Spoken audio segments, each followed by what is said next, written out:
September 30th, 1951. A military plane crashes into the Pacific Ocean, and a young man swims 2 miles through shark-infested waters in 50-degree temperature. Who was that man, and why did he keep 4 of his 8 children secret for decades? What if I told you the world's most famous tough guy actor was dropped by his first studio for having an Adam's apple that stuck out too far? What if I told you his 14-year girlfriend sued him claiming he forced her to have 2 abortions and a sterilization while he secretly fathered children with another woman? And what if I told you he argued with an empty chair on national television before 30 million viewers? Some say it was the American dream. Others say it was deception. But what if it was something else entirely? His name was Clint Eastwood. He became Hollywood's toughest icon. But before the chair, before the lawsuits, before the secret children, there was a 21-year-old soldier hitchhiking a ride home on a plane that would never make it. Today, we will hear his story.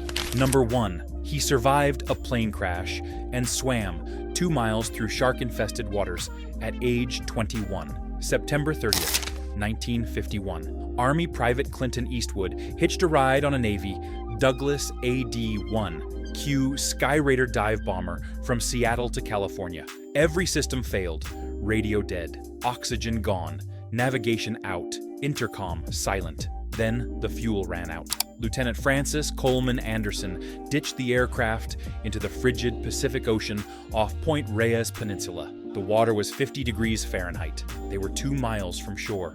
Point Reyes is a documented white shark breeding ground. Eastwood later said, "What was going through my mind was just a stark terror. I thought I might die, but then I thought, other people have made it through these things before. I kept my eyes on the lights on shore and kept swimming. For nearly 2 hours, he battled 50-degree water, powerful undertow, kelp beds, and fog. When he finally crawled onto the beach, the RCA radio station operator found him cold, wet, and in a state of shock, could hardly speak. Both men survived, verified by U.S. Navy Accident Report, Bureau Number 409283, and contemporary newspapers. Lieutenant Anderson was killed in action in Korea just 18 months later. That brush with death at 21 defined Eastwood's philosophy.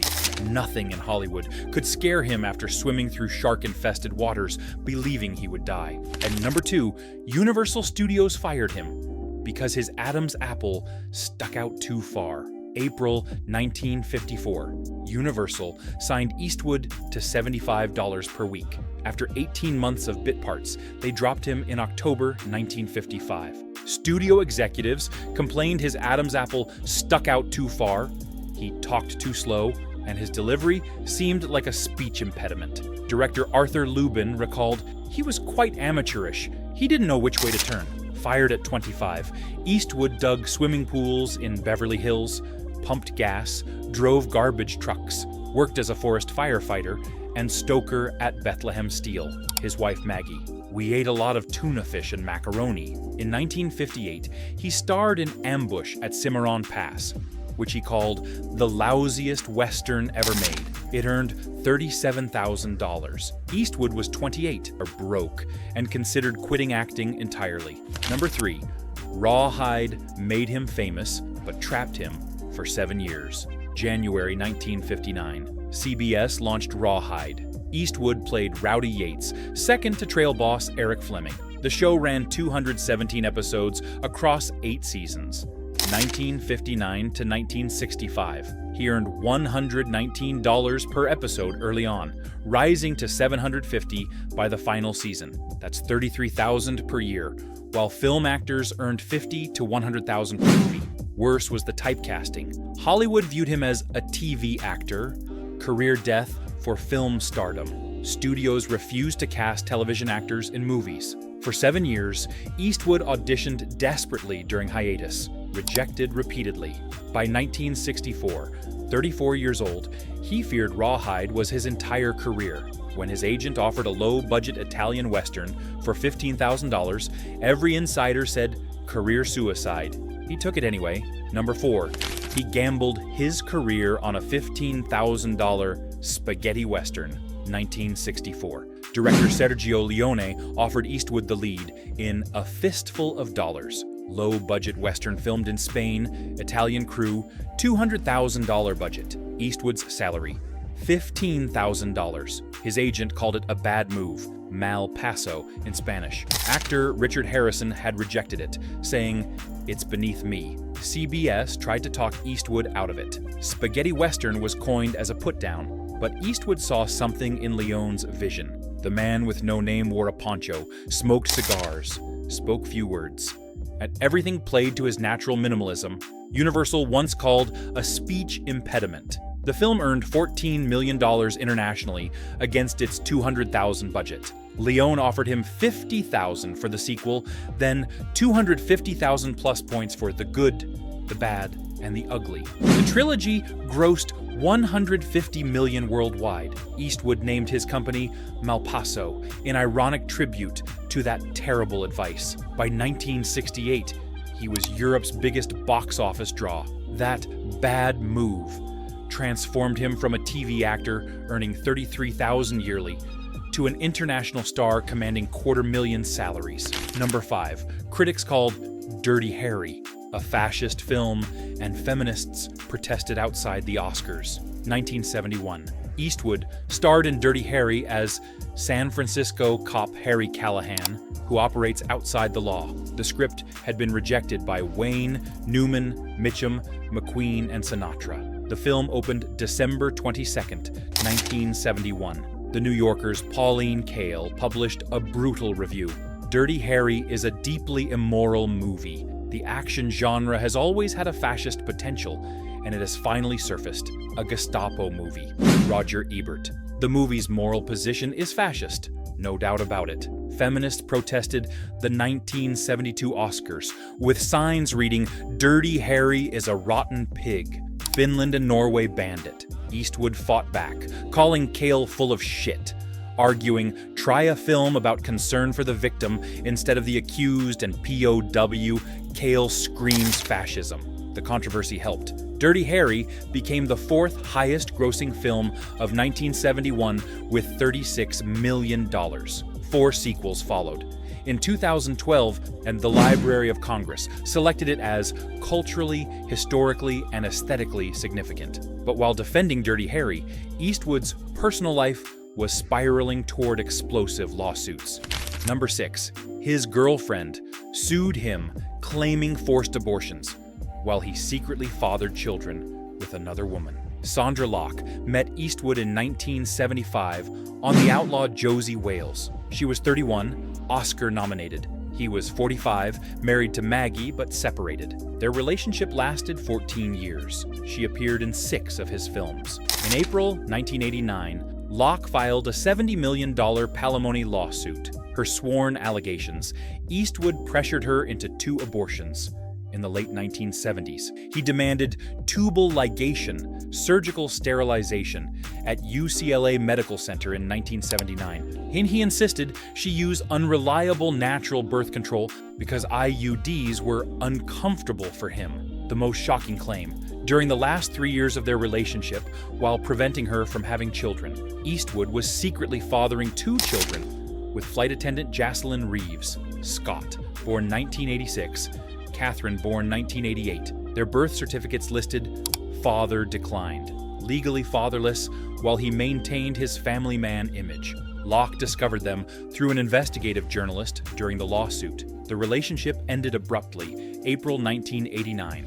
While Locke worked, Eastwood changed the locks on their Bel Air home, posted guards, moved her belongings to storage. She came home locked out. A Locke's mother told press, "One of those children Clint made her abort could have been the grandson I've always longed for." Eastwood adamantly denied the abortion allegations. His spokesman called them false and absurd. Settled out of court, reportedly $450,000 plus a $1.5 million directing contract at Warner Brothers. But in 1996, Locke sued again for fraud, claiming the Warner deal was a sham.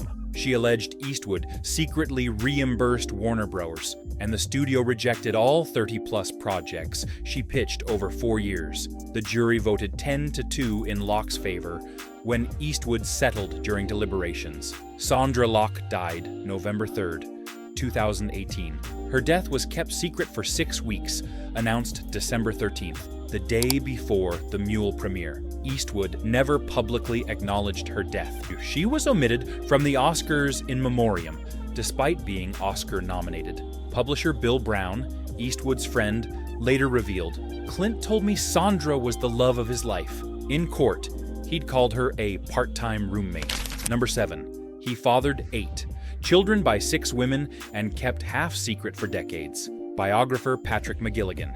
The total number of children is indeterminate. Documented. 8 children by 6 women. Only 4 publicly acknowledged at birth.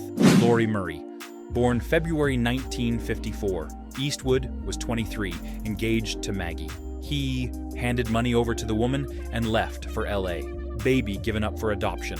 30 years later, Laurie tracked him down. He kept her completely secret. She wasn't publicly identified until 2018 at the Mule premiere. She was 64 years old. Kimber, born June 17th, 1964, and to Roxanne Tunis. Eastwood's name on birth certificate. Hidden for 25 years. National Enquirer exposed her July 1989. Kimber told press her father disowned me and his grandson. People magazine still denying her existence in 1993. 2 children with first wife Maggie. Kyle, 1968. Allison, 1972. Publicly acknowledged. Scott, born March 21st, 1986. Catherine, born February 2nd, 1988. Mother Jocelyn Reeves. Both birth certificates, father declined. When Catherine appeared at events, Shutterstock captioned her as Nanny. Scott didn't publicly discuss being Eastwood's son until 2008, age 22. 2 daughters with second wife Dina. Morgan, born 1996, publicly acknowledged. On 60 Minutes, in 1997, Steve Croft asked, "How many children?" Eastwood, "I have a few." Croft, "The temperature in the room dropped to 40 degrees. He stared at me for 30 seconds. Boston Herald journalist had interview abruptly terminated for asking about children. Policy. End interviews if children mentioned. Laurie introduced herself to photographers at 64 because no one knew who she was. Kimber was 38 when finally acknowledged. Scott and Catherine grew up father decline, while their father was world famous. Number 8. He argued with an empty chair before 30 million viewers and called it his biggest regret. August 30th, 2012. Republican National Convention invited 82-year-old Eastwood to endorse Mitt Romney. 30 million Americans watched. Eastwood carried nothing. A wooden chair sat beside the podium. Without script or teleprompter, he launched an 11-minute improvised routine addressing invisible President Obama in the empty chair. "So I got Mr. Obama sitting here. I was going to ask him a couple of questions. He pretended Obama spoke vulgarities. What do you want me to tell Romney? I can't tell him to do that. He can't do that to himself. You're absolutely crazy." Backstage horror. According to Double Down, strategist Stuart Stevens left to vomit. Governor Scott Walker, "I cringed." Romney advisor tweeted, "Note to file, actors need a script. Instant reaction brutal." Obama's Twitter posted him in his chair. "This seat's taken." #Eastwooding trended. People arguing with furniture. Roger Ebert, "Clint, my hero, is coming across as sad and pathetic, unworthy of him." Laura Ingraham called it theater of the absurd. Eastwood explained, "There was a stool there. When I saw it, it gave me the idea. I'll talk to Mr. Obama as if he's sitting there." Inspiration from Neil Diamond lyric. And no one heard it all, not even the chair. That's Obama. In 2016, he called it silly and expressed deep regret. The man who survived a plane crash and built a 5-decade career will forever be remembered by millions for arguing with furniture. Number 9. When the love of his life died, he never acknowledged it. Sandra Locke died November 3rd, 2018. Her death kept secret for 6 weeks, announced December 13th, the day before the Mule premiere. Locke was Eastwood's partner 14 years, appeared in 6 films. By his friend's account, Sandra was the love of his life. Eastwood said nothing. Representatives declined comment. He attended the Mule premiere without mentioning her, gave dozens of interviews without acknowledging her death. The Academy Awards faced a decision for the 91st Oscars, February 24th, 2019. Sandra Locke was Oscar-nominated for The Heart is a Lonely Hunter. She was omitted from In Memoriam. Dozens of less prominent figures were included. Locke, who appeared in 6 Eastwood films and was Academy Award nominated, was excluded. Filmmaker Peter Bogdanovich tweeted outrage. The Academy never explained. A&E's 2003 biography omitted Kimber, Scott, Catherine, and Laurie entirely. Career montages edit Locke out despite 6 films. Eastwood, on Eastwood, 1997, completely erased her. Locke wrote in her autobiography, "I was made to feel like I was his dirty little secret, even in death accurate." Number 10. At 95, he's the oldest working director and still estranged from some children. May 31st, 2025, Eastwood turns 95, oldest working director in Hollywood history. Juror Number 2, released November 2024, filmed at 93/94. Already discussing next project. Won first Best Director Oscar, 1993 for Unforgiven at 62. Second Oscar, 2005 for $1 Million Baby at 74 years. 272 days old, oldest Best Director winner ever. From Universal's $75 weekly to $375 million net worth. In 2024, daughter Catherine reportedly cut out of his life after social media outbursts. Second wife, Dina, threatened legal action. Kimber, Scott, Catherine, notably absent from family photos. Eastwood terminates interviews if children mentioned. At 95, to maintains same privacy walls from when he kept 4 of 8 children secret. Laurie Murray, now 70, Kimber 60, Scott and Catherine late 30s, all lived significant portions not publicly acknowledged. Eastwood outlived the plane crash, the studio rejection, the critics, the lawsuits, the empty chair, still working, still directing, still keeping secrets. At 21, he survived a plane crash and swam 2 miles through 50-degree, shark-infested waters. Universal fired him for his looks, his Adam's apple, his slow delivery, so he dug swimming pools to survive. Rawhide locked him into television for 7 years and 217 episodes, until a $15,000 gamble on a spaghetti western called Career Suicide by Everyone made him an international star. Dirty Harry brought protests, bans, and controversy, but became a classic. Then came the Sandra Locke allegations. Forced abortions, a 2-ball ligation, secret children with birth certificates stamped "father declined." 8 children by 6 women, half kept hidden for decades, until Laurie came forward at 64. The infamous empty chair speech reached 30 million viewers. His advisor vomited backstage, and he later called it his biggest regret. When the love of his life died, he said nothing. She was erased from the Oscars tribute. At 95, he's still directing, the oldest in Hollywood, having risen from $75 a week to $375 million.